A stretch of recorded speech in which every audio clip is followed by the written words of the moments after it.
Hello and welcome to the YouTube channel, Lost Ladies Found. Today we're very privileged to have Kelli Howard and Nick Leos from the Leos Ensemble in Dallas, Texas. You're both in Dallas, is that right? Yes. Yep. And your ensemble has in fact two plays on the, well, two pieces, I should say, on the channel. One is an Amelia Bassano poem. Is it a poem or an introduction? It's a poem. It sort of comes in there's sort of a number of introductory dedication poems to the big volume. And the performer in that is who? It's Kelli. Yeah. It's Kelli. And we've also got Turkey and Bones and Eating by Gertrude Stein, Yes. which is a really, really interesting play. And we'll get to that in a second, yeah. I'm very interested about the work that you do and how you do it and how it's been affected by COVID. So if we kick off with Nick and then Kelli joins, if that's okay. Yeah. So tell me about the work that you do and why you do it, etc. Well, we're really interested in bringing kind of international stories to Dallas. The idea of sort of like, you know, finding similarities between us and other cultures, that sort of immediately diversifies our mind in terms of searching out new playwrights and things like that. And then when we had to switch over in the last year to kind of like digital content making, there is a kind of like heavy bend towards coming with a contemporary interpretation of classic texts, seeing again that thought of how do we connect places, also how do we connect time periods, how do we connect then and now.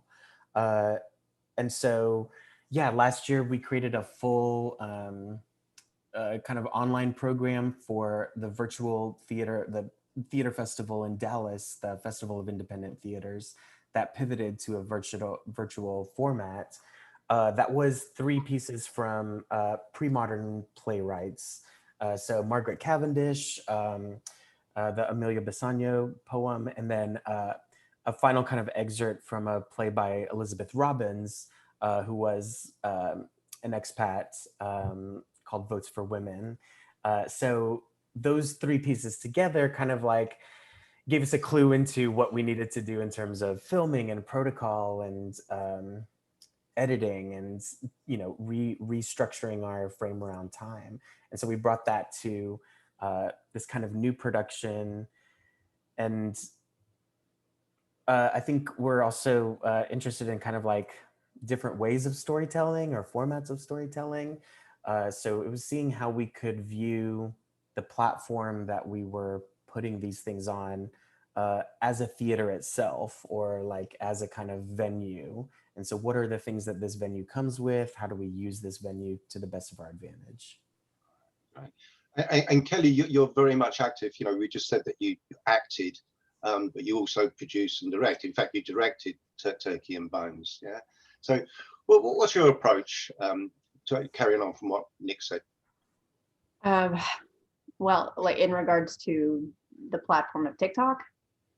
Well, and theatre and video and all the stuff, great stuff that you guys do. Well, I mean, I guess the approach is, yeah, I mean, looking at sort of like pre-existing texts and presenting the information through a current lens and seeing like, how can we interpret this information and still make it relevant to where we are sort of societally and culturally? Because there really is this issue of relevance in theater in regards to audience, and like, how do we pull more people into the art form and make it more relevant to people? Now with like it having to pivot and make virtual productions, it is interesting because I guess I do have a little bit of background in filmmaking, and you do have to look at it from that filmmaker perspective, because the main difference in my head when you're creating like a virtual theatrical production is that whether you like it or not, you are dictating where the audience is placing their focus Mm. in a way that the audience kind of had a choice before, where they chose to, like put to focus and they give their attention. And so I feel like there's a bit more front loading that has to happen as a director, producer, and then like think like an editor. So like when you are actually like filming, you have to think with the edit in mind. Mm-hmm. And then the edit becomes part of the storytelling process. I mean, it's one of those things where, when you see the theatres opening up, it's what I call so what theatre, you've seen it so many times, and they just repeat. I mean, the Shakespeare's at the National Theatre are basically the same production, but with different words. And the big bits come in, and then that, and then there's the music, and it's all a bit cliched. What you guys do is sort of out of the box, isn't it? It's not naturalistic, is it? No. Oh, right. Yeah. I think it's like, I really love that theatricality, all of those things. And then oftentimes I think seeing how the machinery works is kind of interesting. Yeah. I would say it's not in a way naturalistic, but. Also, coincidentally, Gertrude Stein is not naturalistic, and she's somebody that I think everybody knows, and she's always on the list of the great 20th century writers, particularly female writers. And you say, have you ever read any of her plays or poems? And they go, well, no, I haven't. Actually, I picked it up and I had a look at it and thought, what's this rubbish, and put it to one side. Right. Yeah. So tell me about her, how you discovered her. I think Kelly's going to tell me, about how you discovered her and what she's all about, Gertrude Stein. My experience was similar. Like, I know who she is as a historic figure. Her kind of position in the art world is like the art collector, her salons. Like, I was familiar with the titles of her writing, but I really hadn't been exposed to much of it. And then when like Nick proposed that I direct this piece, he's like, it's short, it's not a big deal, whatever. So like okay, fine. And then I read it and I was like, what am I going to do with this? Because I have no idea what's happening. And so I was at a loss, because I was like, I don't know what my perspective is, because I feel like the piece doesn't have like a single perspective. And so I was like, okay, well, I know who Stein is, but I don't know a whole lot about her. So that needs to be my first step, is like figure out who she is as an artist and what her philosophies were, I guess, in regards to her work. And the things that I found, just sort of this idea of, she's been described as like the literary answer to Cubism.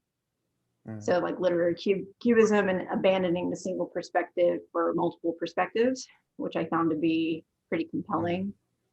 And she's also been described as like, the mother of chaos in writing, and a surrealist and absurdist stream of consciousness. But she didn't agree with stream of consciousness. She said it was an excess of consciousness, which I found to be quite interesting. And also this idea that all elements in the piece are just as equal, as important as the next. And essentially all interpretations are equally important, as well.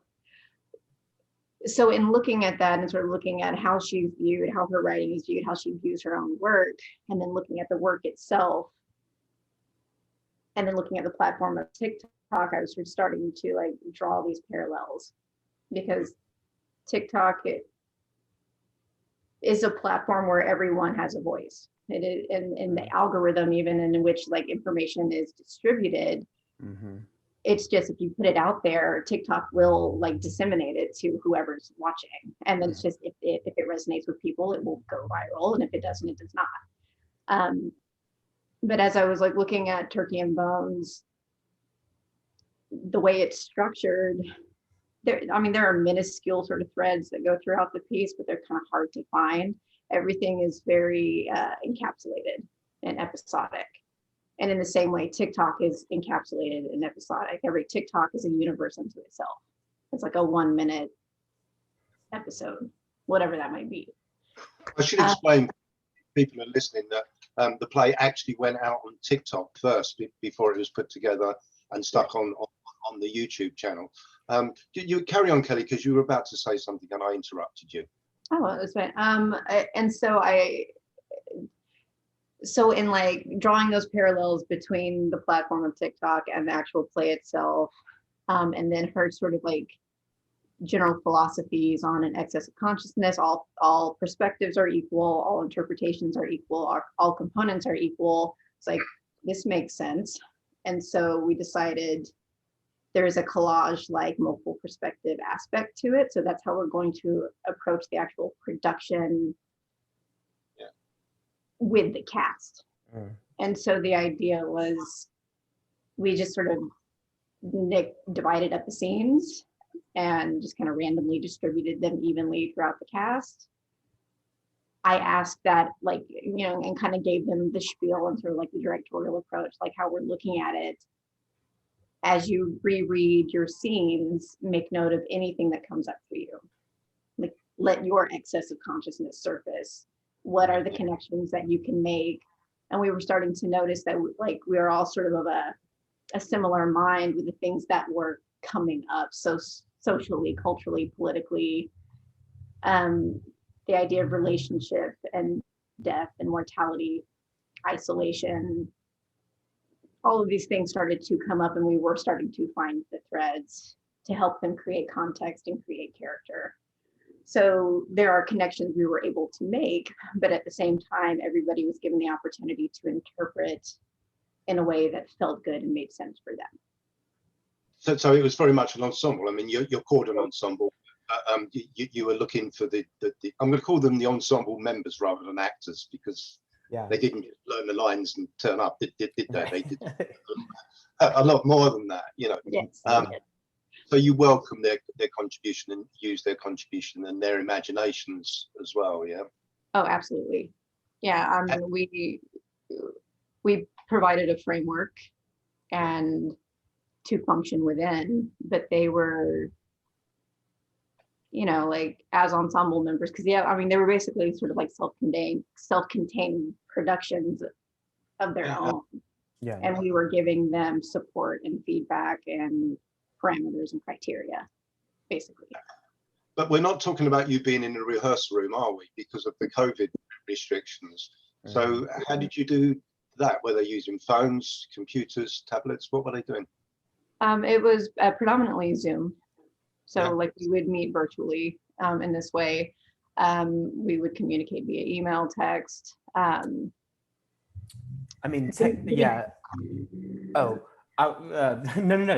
like technology wise, it was this series of like Zoom meetings. We had to, you know, where you would have a rehearsal room wall filled with images and things like that. We had a Google Drive folder that had each sort of cast member in it. We would upload like rough draft footages and like just like experiments that we did. In the very beginning, Kelli and I were sort of working together on how is this, like, what is this? So I said, let me take like some of the text and maybe like practice what we think is going to happen. And so sort of like made these rough drafts and that kind of like was like, okay, we want to move closer to that or we want to move further away from that because it was so new and we realized how little a minute was. Is that the limit on TikTok, that you're only allowed a minute? Well, now we just got, now on our TikTok, we just got 3 minutes. So I know, right after we were done, but no. The minute form, you know, fits Gertrude Stein perfectly, doesn't it? With little vignettes and things, because the script, when you got it, I mean, it wasn't like a traditional script that said, you know, Act 1, the butler enters through the French windows, you know, sound of crickets in the background. It's not like that at all. Can you just, for people who don't know, can you just describe what it looks like on the page? Is it just words? It's Yeah, I mean, There, yeah, so it does like, it says, we found this in sort of the volume Geography and Plays. So there's this series of her writing that has a play beside it. And some of them are just sort of one scene long. That's the entire play. There's one that's like in 25 or 30 parts, and then 5 acts in each of those parts, but each one is one line. In this one, there's some like scene delineations and some Roman numerals that kind of give you a clue. There's sometimes when character names or sort of surnames or first names get repeated. And so there's some kind of relationship there. But again, yeah, sometimes it says, in one of them, it says scene 2, scene 17 or something. And then it's like act 2. So the whole of scene this is act 2. And so it's like, how do you, yeah. Yeah, I mean, I have a theory, and Margaret Cavendish, funny enough, backs me up on this. You know, I think because these women, most of these women on our channel and more to come, knew that they were unlikely to get produced because of prejudice against their gender, they might just as well use their imagination. You know, because it was, you know, I do what I want to do. I haven't got to write as David Hare does constantly. You know, like a machine factory. For the National Theatre. And I think what Kelli said was, it reminded me of a Howard Barker play that I directed. And at the beginning, there was somebody going to the theatre, and this person said, I don't understand. I don't understand. And she said, she finished with, because I didn't understand, I felt honoured. And I think that's what theatre is all about. You know, we can see your play, which by the way, I've watched about 3 times. Yeah, you know. And of course, a lot of the time you go, what the hell was that about? It's also rather wonderful not to know that. You know, there's no villain that I have to work out who, you know, who did it. You know, it's not Cluedo. But every time you see it, you see something different, which I think was Gertrude Stein's intention, wasn't it, with the pieces? That she wasn't, you know, like Bernard Shaw is very dictatorial, writes those long bits in the middle about how it should be played and the characters and so on. You know, she leaves it up to the audience to interpret, doesn't she? And within it, there were kind of really humorous bits which I absolutely loved, which I think weren't Gertrude Stein. I'm thinking particularly of the dog. Yeah. And Carissa. So can you tell me about those? Why you decided to sort of go off piste for a couple of the scenes? Was it to entertain the audience, to keep the interest going, not to take it too, because you can take Gertrude Stein too seriously, can't you? You know, this is art or whatever. But all of those pieces had a kind of element of fun about them, and humour and wit. Yeah. I think for me, that had very much to do with the platform of TikTok and the content that shows up on TikTok. So much of it is sort of this ridiculous sketch comedy that is meant to quickly grab your attention and kind of briefly confuse, entertain. Yeah, and I think because we really did look at it through the lens of like, if this character is a content creator on TikTok, and that is the universe that they are existing in. So I think because humor is such a tool on TikTok to inform, to entertain, to challenge, I felt like I think that's where the ensemble's brain just automatically went. And because humor was popping up so much, we just decided, let's go with it. Yeah, I mean, there's a very sort of like sometimes a bend towards like nostalgia, or like there's this element of TikToks that, you know, they imitate what your principal was like walking around the school with the keys, you know, jingling and stuff like that.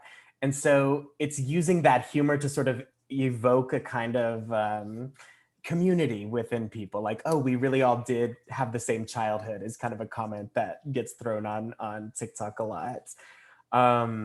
And I think, yeah, it was this kind of beautiful mixture of, we did a little bit arbitrarily sort of separate out the scenes to kind of like divide equally and go from that first point in the text. And then it was through kind of like what each person was individually bringing up that brought out some of those like humorous and darker moments. And then we were able to kind of like tie the thread of the whole thing together. And then, yes, the experience of scrolling through TikTok where you may get like two sort of funny videos in a row and then someone singing and then a kind of rant. And then, so this kind of like bombardment of different emotions in each video, and that, I don't know, bringing an element of rhythm to the whole thing. Mhm. I mean, as soon as you told me you were going to do it on TikTok, I just thought, you know, if Gertrude Stein was alive today, that's exactly what she would do. You know, I mean, the play has been performed on stage. You're aware of that. You know, quite how you do it on stage, I really don't know. But people have done it, including in Dublin, at the Gate Theatre in Dublin, which is quite unusual. Because the play's, what, 100 years old, I think? Is that right? Yeah, it was, we found the 1916, but it may have been sort of, that was when it was published, and then maybe it was written a little bit a few years before that. Over 100 years old. Right. In that case, yeah.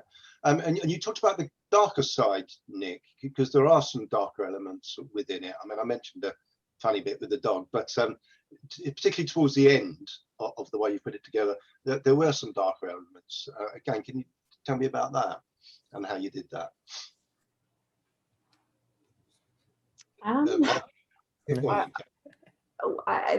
Some of it, I don't know, just in like initially reading the script, just on a purely like personal subjective level and my own interpretation of things, there were scenes towards the end that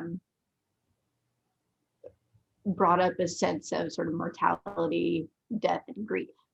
And that's, you know, that's an experience that like we've all gone through, and it's something that I've like gone through quite recently in my life. And so I think it's just something that surfaced.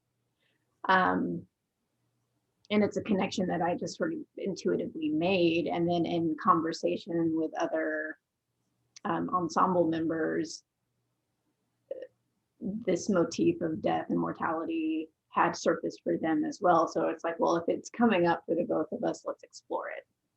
Yeah. And then I think you're probably talking about the Henrietta pieces with like Nick. Or I think the Monet like, yeah, the sort of like one thread that goes through the whole thing, which is the story of Maud. You see kind of her funeral, and then at the end, you're seeing her talking to herself in her grave, or, you know, just having that conversation. So that I sort of watched that happen as the, you know, assistant director role, from Kelli sort of bringing up this, I have this really strong vision of one of those final TikToks of kneeling in a cemetery and sort of having a conversation with a grave. And then Robin, who sort of stars in the funeral one and is making all the funeral arrangements, brought up that idea for her. And so it was like building this bridge, you know, between all of these things that eventually got us to the what felt like one kind of thread bringing us together, which was everyone attending this funeral, and that's how, you know, they're all related to this person. I mean, because on Zoom, you know, it can look like, you know, one of those quiz shows where people are all in boxes and they, what's that? We call it University Challenge in right. England. I forget what it's called in the States now. Jeopardy, yeah. And there's nothing going on, but in each of your frames, I'll call them frames, so that you'll play this, you know, it was active all the time, particularly using the kind of apps, I'm going to call them apps, it's probably the wrong word, that you use on Zoom sometimes, but particularly on TikTok and on your telephone and things like that. I mean, you're talking about the grave. There was a talking grave, wasn't there? No, right. Yeah. Stone, I should say. Yeah. Which was a lot of fun and stuff. So did that take a lot of work and a lot of thought before you change people's faces, for example, which again I thought was a lot great fun. Yeah. How did all that happen? I mean, that was all of us essentially teaching each other. We all had sort of like bits and pieces of how to use filters, apps, effects, sort of like editing styles. And so we were all just sort of kind of in real time teaching each other about ways to accomplish certain things. And the use of like green screen filters and apps to essentially be a stand-in for set design. No, right, exactly. Yeah. So it's like a lot of the ensemble members would be like, okay, I have an idea of how to accomplish this, or like, I'd like to do this. Does anyone know how to make that happen? And then we would just throw the ideas out there and teach each other in that sense. Yeah, but it really was like this learning curve. Like you had to figure out how to use the applications, how to edit. I have a newfound respect for TikTok content creators, people who just like do it as an art form, and because it's your own production studio, sort of like in-house, one person doing everything. And the editing process, you're like, oh, it's 1 minute, easy. No. Right.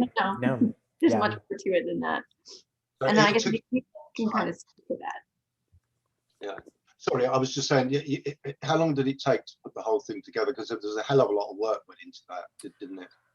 I mean, the whole process together was maybe about 8 weeks from sort of like initial meeting to the end. And yeah, sort of that we had everything done a few days before so that we could organize it, name it, and get ready to upload it. But I mean, probably those 1 minute videos, I would say like 2 to 3 hours for just one of them. And that's like being sort of conservative with it. Yeah, go ahead. Well, I mean, it really was sort of a divide and conquer in a lot of ways, because the majority of the ensemble, the cast, they felt comfortable enough to edit their scenes. And that was very much a part of their performance. So like the editing was layered into their performance. They understood pacing and like where they wanted to be and all of this stuff, and they felt comfortable doing it.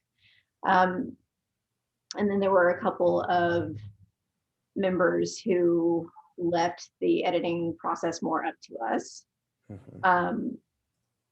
And like, so like one of our members, I ended up editing the majority of her scenes. And if you take into consideration the 1 minute time limit, sort of the pacing and the cut of the scene, kind of creating an audio landscape that didn't already exist, and just like maybe they recorded the first few takes in one environment that was relatively quiet, but then they recorded in another where there's a lot of white noise and background noise, and having to fix the audio and make sure that like it's cohesive and all of this stuff. So I mean, I would say 2 to 3 hours per minute on average, but I would say that if there were some technical incongruities or issues, it ended up taking a bit longer than that. I'm not surprised, because it looks like that you've taken a lot of care, almost like a cartoon, where you have to keep doing the things and you only get like 30 seconds of footage, but actually it's taking you ages. Nick, you're going to say something? No, yeah, absolutely. There's this sort of like judgment you have to make between, because there are some TikToks that sort of thrive in this DIY, make it yourself, anything, just get your, nearest thing to become whatever. And that's a very kind of like pure form of acting in a way. Or this really kind of sleek, edited,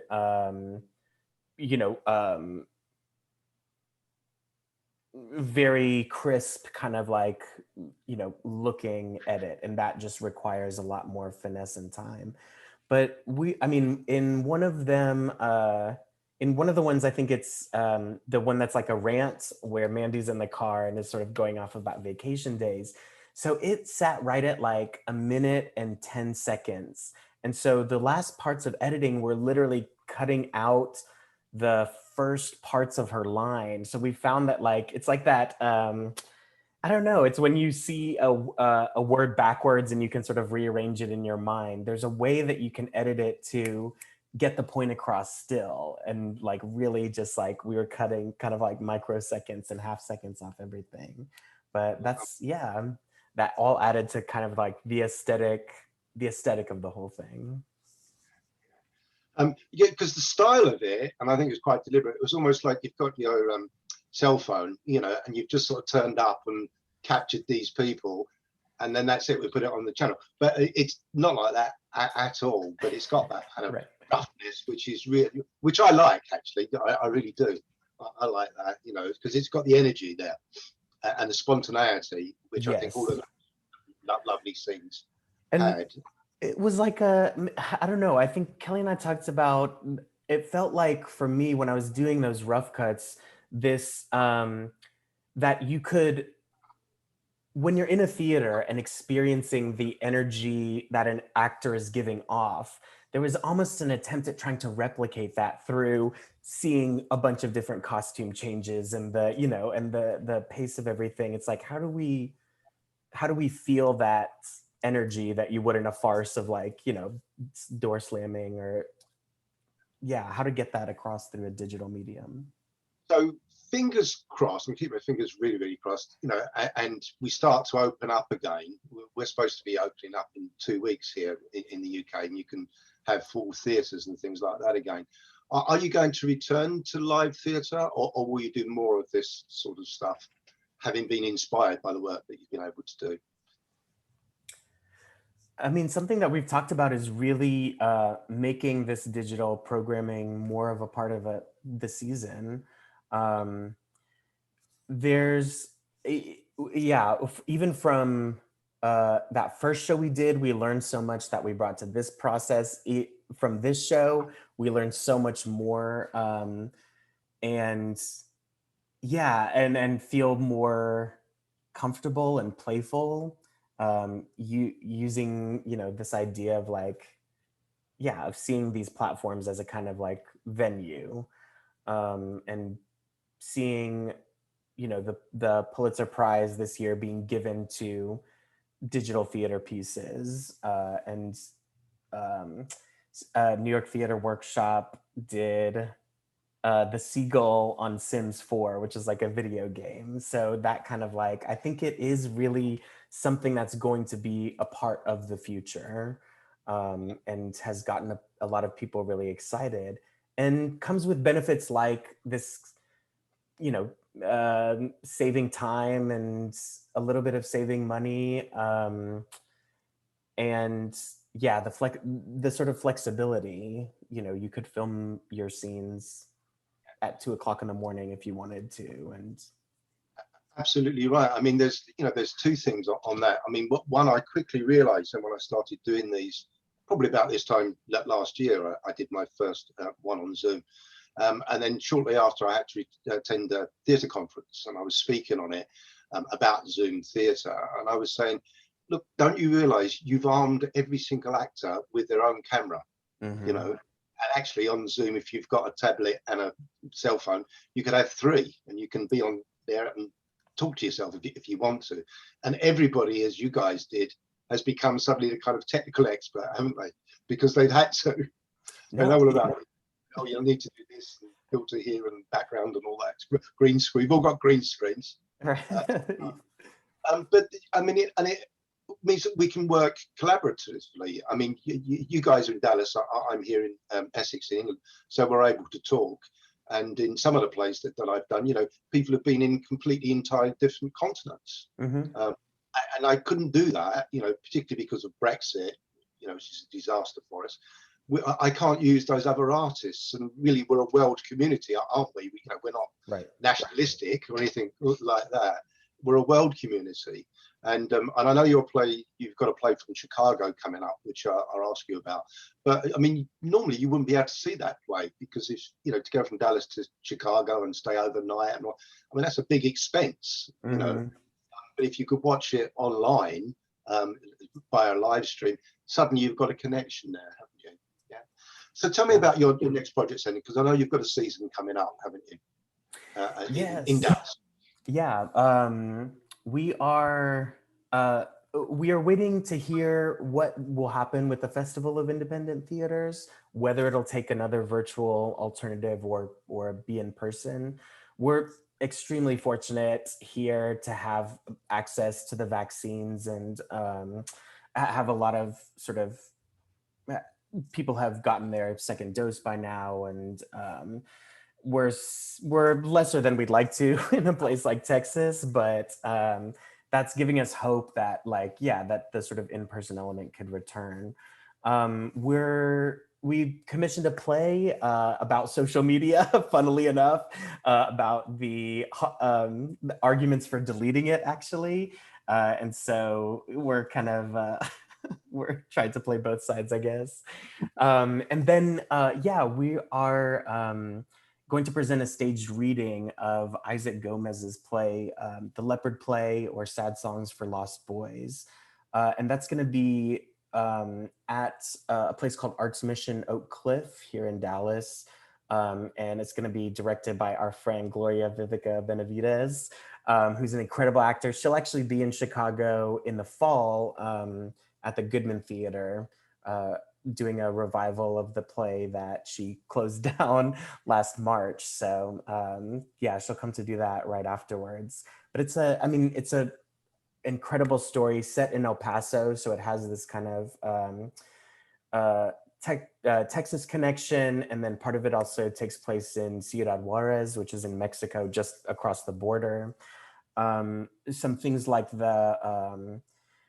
it sort of takes place just a little while after the tragic Walmart shooting that took place in El Paso from a white nationalist who went to sort of specifically target Mexicans and Mexican Americans, or even just Mexican looking people, and is semi-autobiographical, but not real. I call it magical biography.